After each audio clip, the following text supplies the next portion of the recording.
Hey, hey, hey, good morning, Laura. Ooh. What an interesting what an interesting conversation we're about to have that I'm not leading. I love to lead conversations, and I'm Yeah, not doing it today. yeah.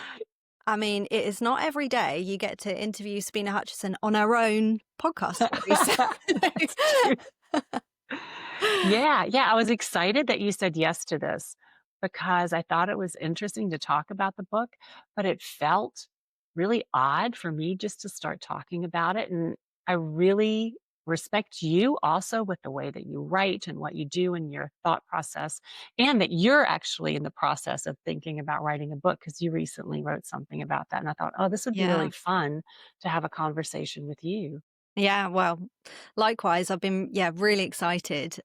And thinking about the questions, my goodness, I was like, what can I ask you? I had like a million ways this could go. So many, so many questions. Mm, yeah. Yeah, so thank you. Thank you for giving me the chance. Yeah, I Yeah, mean, it's a we've worked pleasure. together for 8 years. I know. Sometimes when you interview people too, you reflect about how long you know them, and it's sometimes such a surprise to think, "Oh my goodness," like, we've interacted at different levels, sometimes Different more, capacities, sometimes yeah. less, and Yeah. yeah, It's gone quickly. it's been quite a journey. It has, and I feel like I have been really lucky to see, I mean, just a tiny fragment of your story over the years and Mhm. what a story it has been. From the lab to starting companies, Yeah, entrepreneur, CEO, yeah, advocate, co-founder, from the US to Germany.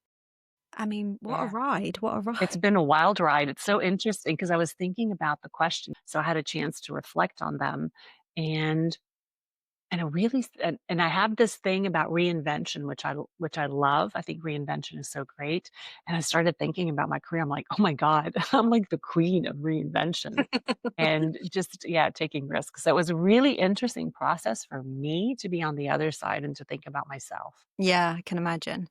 Yeah. And I'm excited because I get to know another side of you today, and it is, Yeah. the creator, the dreamer, and the writer. Now the writer, Yeah. the Uh, woman who has spent 18 months putting yeah. this book together.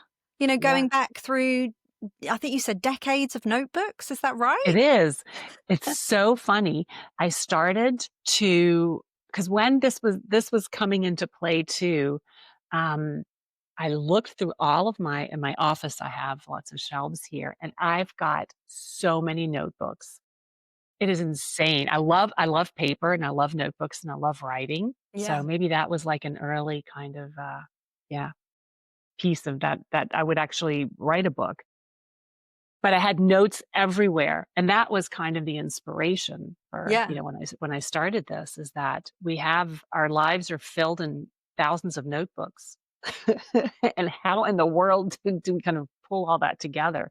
And we Absolutely. have different, if I think about when I was younger and ideas that I had and aspirations and dreams that I had, they're probably still in that notebook somewhere because as we evolve and grow, you could we shift, of course, but they're Yeah. still like kind of locked away in that notebook. And I was like, Yep. wouldn't it be great to have a place to actually for a younger woman starting her career to actually have a place to like jot those things down and eventually when she's, I don't know, 50 or 60 to go back and look at those or as she evolves her career to pull Yeah. those goals and ideas out. So that was the idea. Yeah. Ah, okay. Because I'm going to get. That's how it actually started. That's a real okay, great. I didn't know that, and that's on my list of questions to delve into that. So I'm Yeah, glad. we're already jumping all over the place, aren't we? We said we were gonna just so everybody knows, we said no editing, no Yeah, nothing, we'll just go. we'll just go see what happens. Yeah, bear with us. Mhm. What I mean, the last couple of weeks must have been quite surreal because you've probably received boxes of like the Yeah, physical book. yeah. I've And just you I received know. mine. Yeah. What The po what perfect timing to I date. know. So the Getting the postman interview. never rings the doorbell, and my dog started barking. I was like, "No, not on the day we're gonna record the podcast." And then I opened the door, and it was this. I was like, "Perfect timing." But what has it been like, to just have the physical book and to start sending the first wave of Mhm. pre-orders out. I mean, has Yeah. that been surreal? How are you? How Whoa. how does it feel? Yeah. I feel it's so interesting. It's been a wave of emotions. Like, tears well up sometimes too, and that is how, often we hear that, "Oh my gosh, don't cry, don't show tears, don't show emotion." Well, this has been a very emotional process for me, and sometimes when I talk about it, I well up, so it may happen today, so I'm just gonna let that flow too. As I was reflecting, getting ready for today, I think that this was longer in the making subconsciously, Yeah. not necessarily in my conscious that, okay, I'm going to go write a book. But as I started thinking back, I think it's like always been there, but it's just been like this seed and it's just started to come up. So the last few weeks have been wild. They've been a crazy ride because I am self-publishing, which I decided to do. It was interesting because you have one book, but there's the second one. This is the career the journal or the workbook. And I originally that's like the basis of everything for me. This workbook is how it all started because through doing trainings, I mean, also at Zeus, we've done workshops and career development for women and the HBA that I've been involved with. I've done a lot of things in this space. And I always use this before I even thought about the book. I talked about your career book. So in these trainings and these sessions, I was like, ladies, you need to have a career book. It's so crucial because, as we said before, you've got lots of notebooks that you use for projects, you organize a trip, a holiday, you have a plan for your house, but you should also have one for your career. And then that's the place, that's your special place where you put all of those things down, where you think about who do I want to meet? What events do I want to go to? We all hear podcasts or we hear things. We have these like these one liners. We're like, oh, I need to use that in a talk I'm going to give or something like that. And I was like, you need a place to put all that because if you don't, your pile's going to get bigger Yeah. and all those beautiful ideas and are going to be packed away and you're going to forget them because Yeah. it's human nature to forget Yeah, them. and So, that's interesting. I've never really thought about that because I, like you, love notebooks. I have hundreds of them. They drive my husband crazy. They're everywhere in mm, this house. In no that's right. particular You mentioned that once. You Yeah, have them like all over. I have them everywhere and they are in no particular order. Like I will just open a random page and write. So, God forbid I ever do write a book because it would probably take me years to try and piece together the threads. But I have notebooks on everything, from, holidays, hmm to projects that I'm working on, work, but not about my own personal, Yeah, career aspirate. Yeah, yourself. so that is interesting. Yeah, Yeah, yeah. So really that's interesting. so that's been this piece that's been with me for a long time. And so when I had the idea, I approached some publishers and they said, "Oh, we like the idea of the book and the content." So I'd had a bit of an outline for the chapters, but we're not interested in the workbook. I was like, Ah, huh. hmm, I was like, well, then that's not interesting for me yeah, because for me, the core is this is the workbook. workbook. Yeah. Interesting. So that's why I decided to self-publish, and because I wanted to talk about this openly, I didn't want to be restricted Yeah, with who I share information yeah. with, and, so that You led wanna me on this journey that Yeah, I'm on now, which is a wild one. yeah. How do you navigate the vulnerability of, putting such a personal project out there? Has that in itself taught you anything new about yourself? Yeah, definitely. It has. It's scary because well, it's scary. This idea, I was like, "Okay," and when I remember, like, just it was I mean, it's been, like, weeks literally now, like, sending the first versions out Yeah. and thinking, "Oh, shit. I'm gonna get I'm gonna get feedback now." Yes. Ooh. We all love great feedback, but, Well, yeah.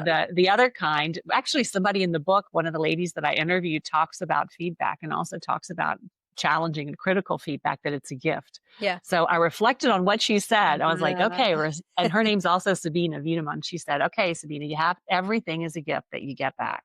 So whether it's positive or it can be negative or suggestions, you just have to see it as a gift." So that's the mindset that I'm trying keep, Yeah. which is not always easy, No, I but I'm can trying to imagine. keep that mindset when I start to get feedback because they're going to be and there's going to be aspects that people go, "Oh, I really love that." That doesn't resonate with me so Yeah. much. So just trying Yeah. to be open to that. Yeah. Amazing. What a great Yeah. mindset. A gift. Yeah. Was Feedback is a yeah. gift. Yeah. It is. That was Yeah. one of the that was and again, this whole process of interviewing, I interviewed like 36 women for the book. Really? I had no Yeah, idea it was so many. it was Okay. so many. So that also took quite a bit of time to do that Yeah. and finding slots and weekends and evenings and, trying to find time to interview all of these ladies. And those pieces of them and pieces of their story have definitely stayed with me. So, Yeah. Because I think I read recently you'd posted something on LinkedIn about the greatest gift for you in this entire process mhm. was being entrusted with those stories Wow. that had been shared with Huge. you and the reinventions and the triumphs and the pivots and Yeah. And the yeah, pains and the yeah, the health issues and the struggles that people went through. Women opened themselves up and to me and now to everyone else, yeah, which is huge. And I felt a very burden is the wrong word, but I felt very responsible yeah, yeah. for those stories Mhm. and because obviously I spoke to them for a longer period of time and so trying to condense that into and to make that into something that resonates with them Yeah, and that they feel comfortable sharing also with the world now because this book can be purchased by anyone and read and that meant a lot to me because some of the women I knew and I've known for years, some of them were acquaintances that I met along the way and some of them I didn't know at all. I was at a couple of conferences and I heard some ladies speak and I made a beeline for them at the end. I I was like, need to interview you. need to interview you. Yeah, Here's what I'm doing. And Laura, they all said yes. I mean, women that didn't know me, they yeah, said yes because they felt that the chapters, the content, they were like, this needs to be shared. And I'm proud to be a part of that. So even the ladies that didn't know me said yes. I know, but like said yes to the dress. They said yes to the book. wow, that's amazing. Yeah. I I wondered what was happening. Well, I know you've said that perhaps this was always a burning idea in the background that, Hmm. one day a book would come to fruition, but what was happening in your life or perhaps the lives of the women around you that made you feel like, okay, now is the moment Hmm. to bring this all together? Was there a specific thing or was it just Yeah. I, many, th- many I things? think it was a lot of things. Yeah. There wasn't like what I remember the first time I said it out loud, that was interesting. So I'd been thinking about it, and I was like, "Okay, okay." And I love that one of the things also that I talk about in this book is having an accountability partner. So Oh somebody yeah. that you trust that you can work with. Yeah. And I was like, "Okay, big breath." And I remember the first time I said out loud, "I'm gonna write a book." And I thought, "Okay, now there's no turning back. If I say it out loud, I have to do it." And that was for me pushing me to the next level to say, I need to start talking about that I wanna write a book. And that pushed me to actually start to take all of the ideas and the notebooks and the learnings and to start converting that into something that I felt. And what I wanted is that there's so many there are great career books out there. They're great things. And I wanted to take I don't know, just a bit of a different perspective, and I think even, like, if you look at some of the titles, I don't know if you looked at that yet, but if you look at some of the titles, maybe I'll read a Yeah. couple of them Please. because I wanted it to be a bit different. Like, the book kind of builds too because it starts with self-assessment because I feel if you don't have clarity about who you are and what you want, it's difficult to take steps to really grow and develop your career, so it starts with that. And the first chapter is actually Mirror to the Future, Self-Assessment, Goal Setting for Career Success. So it's all about, like, holding up that mirror and looking Yeah. at yourself, Yeah. and reflecting about what you want. And, this personal brand, we work with Gina, and she Yeah. loves personal brand. And I also wanted this idea of personal brand to feel authentic to you because not everyone is into making their self be a brand or to to go out into the world, and it's called Authentic by Design because it needs to fit to who you are. Yeah. So to find things that fit to you. And Yeah. then another chapter is also like your power squad, unlocking lasting impact through mentorship, sponsorship, and coaching. So it's I wanted just to take a different spin and to maybe think a bit differently than maybe some that's in some other books. Yeah. Yeah, I see that, and I think again, perhaps it was on LinkedIn where you'd posted when you were in the process of writing the book that this is not a career guide. It's absolutely not. It's way more than that. It's a Yeah. home. It's a Yep. home for ambition and Yep. reinvention, and I really really loved that. I think for a lot of women, I guess the maybe the starting point is you feel this nudge or this Mhm. something is burning. Yeah. You don't know what it is. There's a pull.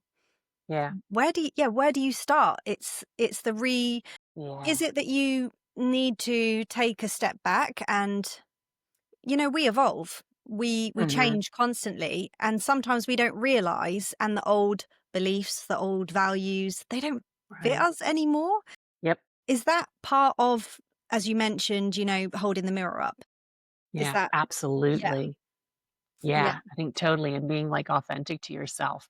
Yeah, I think, Laura, you're a good example of that and what you do and the work that you do because you have made a very clear decision about what you love, the way you love marketing. Because I listened to the podcast that you were on about, um, oh, with Gina Branded and, AF with Natalie, Gina and yeah, Natalie, and you spoke about the use of AI and what you believe in that and how, you know, that I was really impressed with that because you stay very true to yourself. So that's part of it is like looking and yeah, saying that out loud. This is yeah, how I'm going to be. AI's out there. This is how I will potentially use it, how I won't use it, and being true to that. And those two ladies are powerhouses yes, with they their are, beliefs, which is also great, yeah, but yeah, you don't sway to what you're open and you listen and you can have a great conversation, but you also stay true to that. So you're holding your mirror up on how you utilize that. But it's actually taking some time and thinking about it like that. And I think that that's what I try to do is to put questions like the workbook is really asks specific questions and guides you through to try to get deeper, how can I look at that mirror and get a little bit yeah, deeper? yeah, So it's that first step. I think with anything in making change, it's like just saying, "All right, I'm going to start here. I'm going to say out loud, I'm going to write a book. I'm going to, yeah, or whatever it is." yeah. I wondered if I could ask you a bit about your creative process because I'm Mhm. fascinated by people's how they bring all of this together. Mhm. And was there anything that surprised you about how the book came together or surprised yourself about yourself as a writer that you didn't know Yeah. about yourself before? Is there anything you discovered through this whole process? Yeah. It's interesting because I've never really considered myself a writer. I'm a chemist. Yeah. I studied chemistry. And no, the kind of writing that we did was not necessarily creative. It was very fact-based and Yeah. data. And I I love exploring. I'm curious. I think that that's part of the science piece that comes out. So I feel that I'm a very curious person. My dad always encouraged us to, look how do things work and to uncover things. A couple of years ago, I decided I wanted to do a TED Talk. And I was like, whoa, okay, that's the first step. So you have to write, but you also have to speak. So it's combining two areas that I didn't necessarily feel comfortable with. I was like, all right, well, that's a starting point. And it was total into it. I read about it. I talked to Emma Weiner, who was running the course. I was like, okay, I just need to do this. And that's how I just felt it and I went with it. I didn't reflect actually a lot at all. I was like, okay, this is perfect. Let's just do this. And that process was so interesting about how she taught us a lot about how to put ideas. So you start with, for also a TED Talk, whew, how many ideas can fill a room? Yeah. That's what you can start with. But how do you start filtering that down and creating a structure, getting that kind of core idea and then building from that and that brainstorming process. So that was a bit of a start for me is Yeah. how to do that. So that helped with my creative process. So I used a lot of mind mapping. And I had Okay. notebooks and I drew a lot. Yeah. And I got colored pens and pencils and used a notebook to actually draw things out more than just like writing words down. So I kind of just got wild with that. And your pen on paper, are you doing this also digitally or just Both. It both? was Yeah. both. It was first it was a combination of both. And then I started typing, but I always wrote. There was always a bit of a combination with that. So I also always spent a lot of time writing and I would do because I do have notebooks too. I have little ones. I always have a little one that I carry with me everywhere. Like this is my notebook. So if I go on a trip or I go anywhere, this goes in my purse. Yeah. So I at least try to keep one. Yeah. I'm not like, I'm 50 around the house. I'm trying to keep one. That's my little one. And Yeah. then I have a bigger one where I would hear something. I was like, ooh, that's a really cool idea. And that kind of fits with my thought process. And I would write things down. Yeah. And then I would take that one piece and start asking myself questions. Okay, what does this mean? How could this be? And then I would start writing. Um, I did use ChatGPT for brainstorming Yeah. sometimes because I didn't have anyone to kind of go back and forth. And so I was like, I'm thinking about this idea. And so I'd use it as a brainstorming tool, which was actually pretty handy. Yeah. I think that's a Like great no use big of AI right structure. now, right? Yeah, Yeah. it's a really great use of AI, and it's interesting because we're also helping, some people looking for jobs right now, and I was like, "Have AI interview you. Put the Yes. job description in, and have it come up with questions and interview." So that's also a way that you don't necessarily get your answers, but you can kind of have this back and forth, which was very Yes. helpful for me. Yeah, Yeah. I am a collaborative type of person, and, sometimes I would call someone. I was like, "What do you think about this idea? Have you struggled with this?" And then go from there and then just start expanding. And it was, oh my god, it was crazy. I would write then all kinds of stuff and then just narrow it down to a chapter. So I learned I just learned a lot about, I think, becoming more concise as well and just trusting myself too with yeah, with what I was saying and that it was relevant. And then I used the stories. So when I first started, I did a chapter title and I did 3 sentences. This is what I want the chapter to be about. And that's what I used to send to the ladies and say, this is the concept of the book. And that's actually all I had at that point. And what do you connect with? Okay, so they were able to pick a theme or Something a that question. resonated. Okay. Yeah. I Yeah. And so then I would interview them, and then that would help expand the book because via that dialogue, more ideas would come. I was gonna say, did some of the interviews did they change the trajectory of the chapter or the book? Because of Yeah, course sometimes yes. yeah, Yeah, you would have been learning so many absolutely. new things from these women along the way that yeah. Yeah. This was really an evolution. So I would come up with some ideas, then I would interview, I'd be like, "Oh, no, that's gonna go. This needs to go in instead." So there was a lot of that. A lot Yeah. of conversations really helped mold the chapters, really Yeah. helped put them together, those conversations. And you'd have be like, "Oh, shit, that has to go in. This is so relevant." Or one chapter got way too massive. It was about resilience and failure because I was trying to pull failure and resilience together, and I did work with a copy editor, and she was like, "These are 2 very specific pieces, and you've got enough here to pull out another chapter." So we actually even created another chapter sometimes because I was trying to get too much into Too many. one. Too much Yeah, ideas. yeah, Oh, yeah, how do you boil it all down? All the amazing content that these ladies must have been pulling yeah. together for you. That I have to say I did use AI as well. That was really helpful, and Gina helped me do a prompt, on how to consolidate the transcript, so it helped me. I would add what was key for me, this is what I wanted the theme of the story to be, so for me, it was clear during the conversation what I wanted, but AI helped pull that together.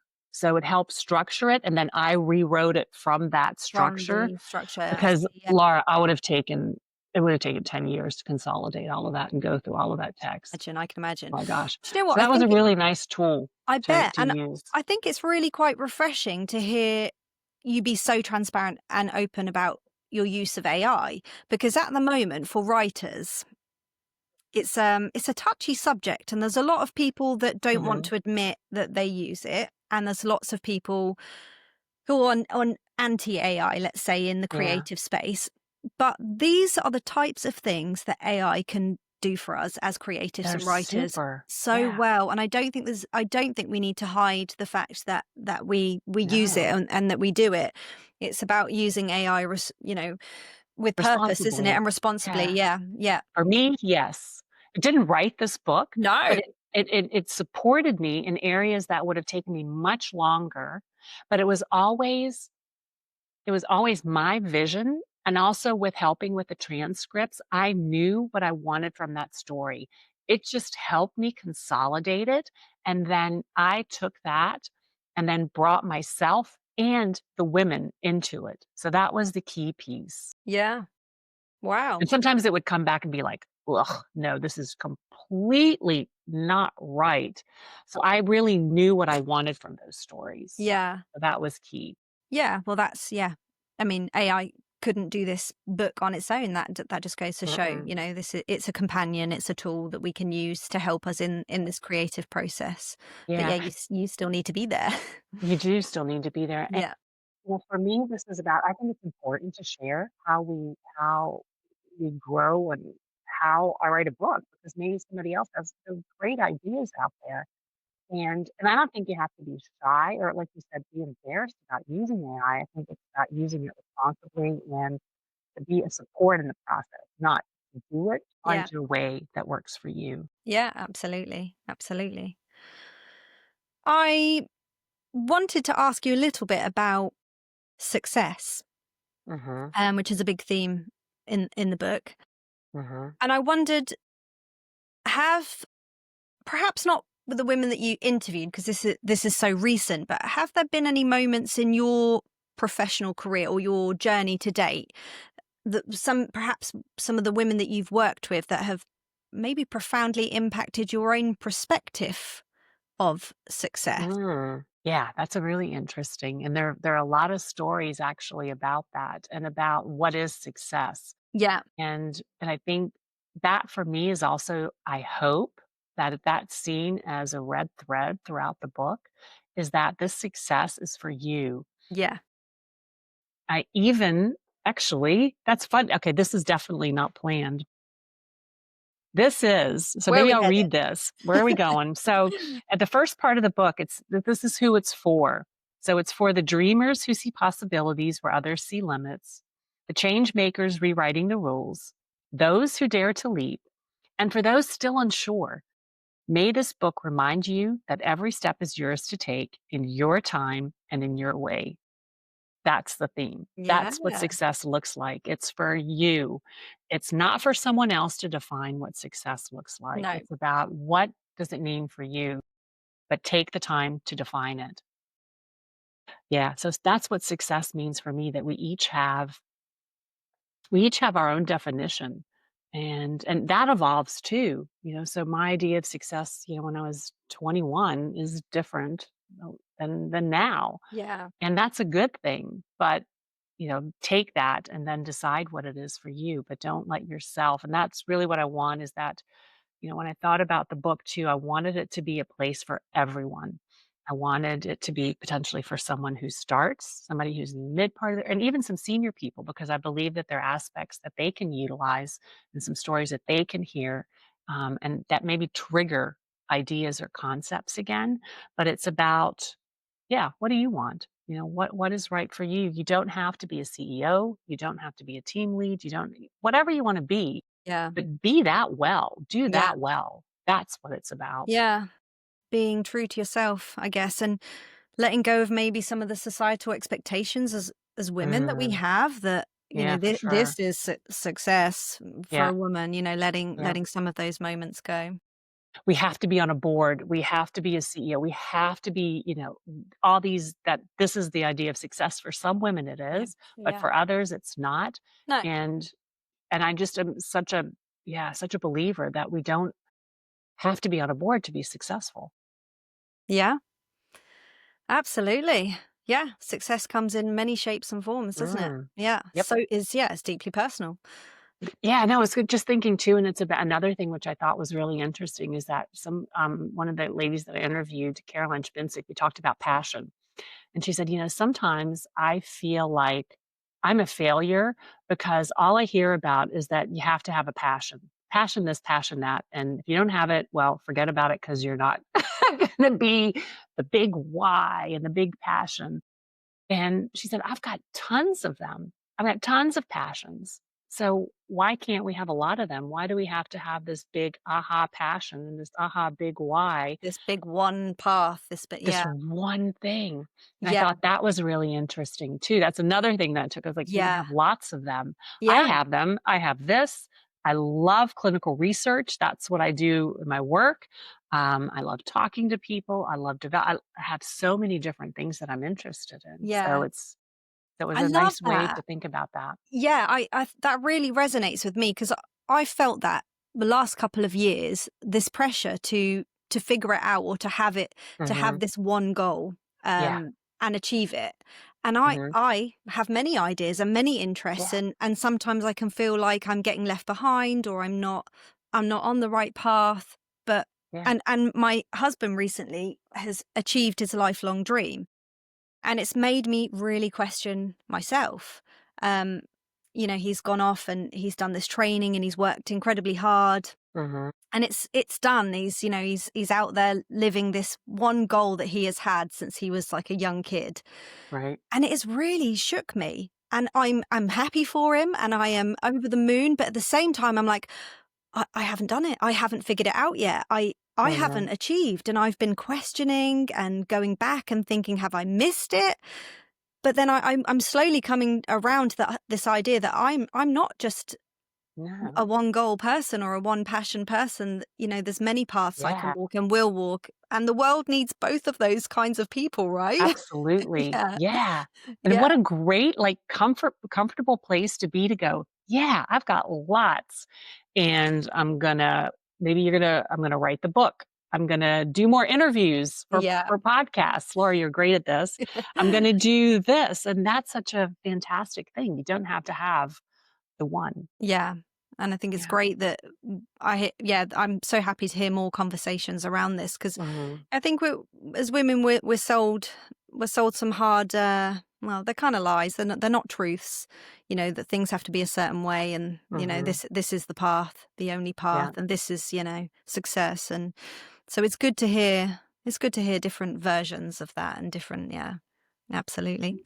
There are lots of versions of it. Yeah. And it's also interesting too. I don't know about you, but I always had this idea, if I take this one course, if I listen to this one podcast, if I read this one book, it's going to be like the fairy godmother, and she's going to, tap me on the shoulder with a magic wand, and I'm going to be enlightened. And I'm going to have all the answers. I don't know why I thought Yeah. that. I was like, oh, I felt like I was always searching for Yeah. that thing to read, to do, to a course to take, and that was gonna do it, but that's exactly it's all of those together. Yeah. That's and there's no or maybe some people have these big aha moments, but normally it all just kind of builds, and then you're like, "Okay, wow, this is where I'm supposed to be, and this is the path that I'm supposed to be on." But I think it's so important to take the time to, like, reflect, continue to grow and educate yourself. So it's all of those pieces, and it's Yeah. not just this magic wand moment Yeah. for most of us. Yeah. Absolutely. Yeah. It makes me think about your process of going back through those decades of notebooks. Mhm. That must have been quite a cathartic process in a way of like Yeah. revisiting ideas or experiences that you had maybe 10 years ago, 20 years ago, like with a new set of eyes, essentially, Yeah. with all Yeah. this experience in your back pocket now. It must have been, yeah, slightly therapeutic along the way to like, Yeah, it was a little bit. I literally would look through things like, "Oh my gosh." And actually my note taking and ideas that I had, but a lot of the things I remember once in one of the notebooks, I found like this list of I was at a training program for a company that I was working at. And I had a list of people that I was challenging myself to like meet at the company. And there was a CEO and some senior leaders to kind of get my to get myself out there. And when I looked at the list, I was like, I actually ended up doing that. But I didn't necessarily register that that was a goal that I had that I did. And that's why, again, I think it's so important to kind of have this in one spot because you forget about these achievements that you make. And it's Absolutely. nice to go back and to look at those. And Yeah. some things that didn't work. I mean, there were some things that, that weren't there. But that I thought that was a really interesting process to see, okay, Yeah. wow, I actually did that, but it would have been nice had I had a more concise place where all of those Yeah. All ideas focustive. and goals were. Yeah, Yeah. Yeah, and I guess when it just happens in the flow of life, you probably don't even acknowledge it at the time as a win or as a win, yeah. yeah, but of course it might seem small, but that's a big thing to put yourself out there and go and, meet those big names and and Yeah, CEOs of companies that you aspire to be one day. Like at the time yeah, you probably don't even register it, do you? It's only no. with life and experience that you can look back and be like, Yeah, I did that, "Well yeah. done, you did Yeah, that." good job, Yeah, exactly. good When job. we do forget, I forget what I did last week, Yeah. Oh, let me too. alone Tell me about what it. I did, years ago and what my goals were years ago. Yeah. So, yeah, absolutely. That's why I think documentation is key, and what I think is also really interesting about this is that stories are so important in how we communicate with people, and if we have kind of this bullet list or this documentation of situations that we've experienced, people that we've met, if we have those available, we can incorporate those into stories and they can actually potentially help teach, or if you're putting a speech together, or if you giving an example to an employee or to a colleague.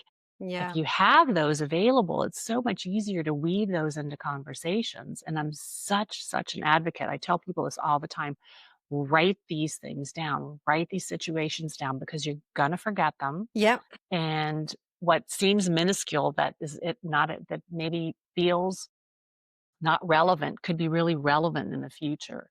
So that's why I think this whole storytelling piece is so important. But if we don't kind of document those bullets or these ideas, you won't ever be able to weave them into stories. Yeah. Yeah, and bring that authenticity and that lived experience through. Yeah. Yeah. Exactly. Because people love Oh, talking about things like that. Love it. I mean, most people really love hearing about stories. Suzanne Brockman and I are running a mentoring program right now for the HBA. And that's what the last session that we had, they just wanted to ask some questions about examples of when we had specific situations.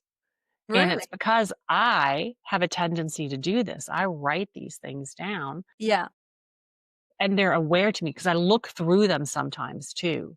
So they're present for me. I was able to pull out examples that somebody had asked because it was there. I just maybe looked at it a week ago, Yeah. so I knew That's about them. interesting. Yeah, Yeah, that's really interesting. Yeah, and a great opportunity to yeah, to bring your truth and your lived experience forward as well, yeah, isn't it? Yeah, it's and yeah. I suppose that helps you, keep to your values and your, what's important to you along the way as well, isn't it? When you Exactly. know your story, when you've got it in your back pocket to align Hmm. to different things. Yeah. Yeah. Well, I wanted to ask you maybe as an ending question for this podcast today, Spina. I've got the book. Mhm. I wanted to ask you about the last chapter, legacy building, shaping the future for the next generation of women leaders. Can you tell us a little bit about this final chapter in the book? Yeah. Yeah, it's interesting. Actually, when you said that, I got a little lump in my throat because Ah, legacy is this idea of legacy. I really wanted to tie this in because we often think about what legacies do people leave, and we often associate legacies like with Nelson Mandela and Desmond Tutu, and these Marie Curie. They're legacies that are very apparent to us. yeah, And I wanted to bring legacy home to people. I wanted women to think about themselves and that they're leaving a legacy. We all have one. Yeah. And the book is about your path to your legacy, and that you really think about what you do, that you think about your values, that you think about how you engage with people, that you think about sharing your stories, because if you don't, that those are all steps as you're building your legacy. So we are building our legacy every We day. go. Every Yeah. conversation that we have, everything that we do, every person that we touch, that we uplift, that's building a legacy. And I wanted that to be so apparent for people because I think that we don't necessarily think about legacy like that. Yeah, that's kind of blown my mind a little bit. I've never thought about it like that, and that is really powerful. Yeah. Yeah, really powerful. Yeah. Wow. Yeah. So Yeah. that was important because we're all are leaving it. This is part of mine. The people that I talk to that call me and say, I need help. Will you look at my CV? Yeah. Something totally kind of random. That's my legacy, is taking the time to talk to those people and to potentially have an impact on them. Just everything that we do, being kind to someone is part of your legacy. Being present, these are all things that seem so simple, but it's really part of your legacy, and it's about what people think about you. Yeah. And I just wanted to make that real and feel real for people, and that it doesn't feel far away. When we're 95 and we think about our eulogy, it's interesting. I think I was talking to someone, they were like thinking about their legacy equal eulogy. Yeah. Like, we don't want to think about it like that. We want to think about it now. What I did in the book as well, all of the women that I interviewed wrote, there's a final section. So instead of just saying thank you to the ladies, I did this tapestry of legacy. So I have each woman and write a short little bit of information about her and what I feel her legacy is. And so that was kind of my gift to them, that they also Yeah. think about themselves like that.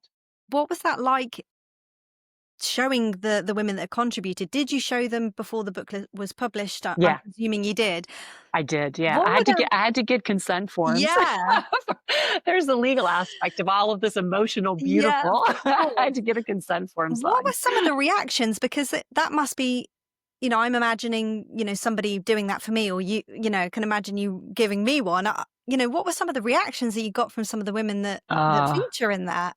that makes me cry. It was Yeah. beautiful. It was really beautiful because some women said, "How you captured me. You get my story, and I'm so happy to be sharing this." So that was a very emotional part. Yeah. Yeah. I think that's one of your special talents though as well, Sabina. You see people, don't you? And you know, I think that's yeah, you always do that to me. You see me in a way that I never see myself or never dare to see myself, and you bring that out. So I can imagine there was some Yeah. teary eyes reading those. Yeah, there were definitely some teary eyes. The Yeah. one, my I interviewed actually, so a piece of legacy for my family is I interviewed my sisters and my mom. Wow. So that for me, here I go again, is, is something incredibly special Yeah. to have them there. Yeah. Yeah. Oh. Well, Sabina, thank you so, Mm. so much I'll for wipe away the Yeah. tears. I wasn't sure if I was gonna do this, but I was like, "All right, well, let's keep it real, and I'll just show that Yeah. part of me as well." What an achievement. Yeah. Yeah, I have so much to say. Just a huge congratulations, and I can only imagine, what a process this has been, and all the emotions that you felt along the Mm. way, and just a massive congrats, because it is a legacy. It's Yeah, part of your yay. legacy. It's wow, it's amazing, and I can only encourage you all to go and get your go and get it, go and order it. And where can people find this, Oh, Sabina? yeah, on my website, Yeah, sabinehutchison.com, there's a shop, and there are all kinds of options if you'd like to get. So there's just Beyond the Ladder and then the workbook. And I yeah. think maybe I'll just the workbook actually does you can see lots of space for writing. So it really is a place for you to spend some time either with a glass of wine or a cup of coffee, which I love, to take time and reflect on yourself and take that time for yourself. It's really Yeah. important. Fantastic. Well, thank you so much for letting me take over your podcast series today. It's been great Yeah, fun. it was so fun, Laura. Thank you so Yeah, much for doing this, no worries. and Anytime. really enjoyed the conversation. No, thank you, Sabina. Take care. Bye. Bye.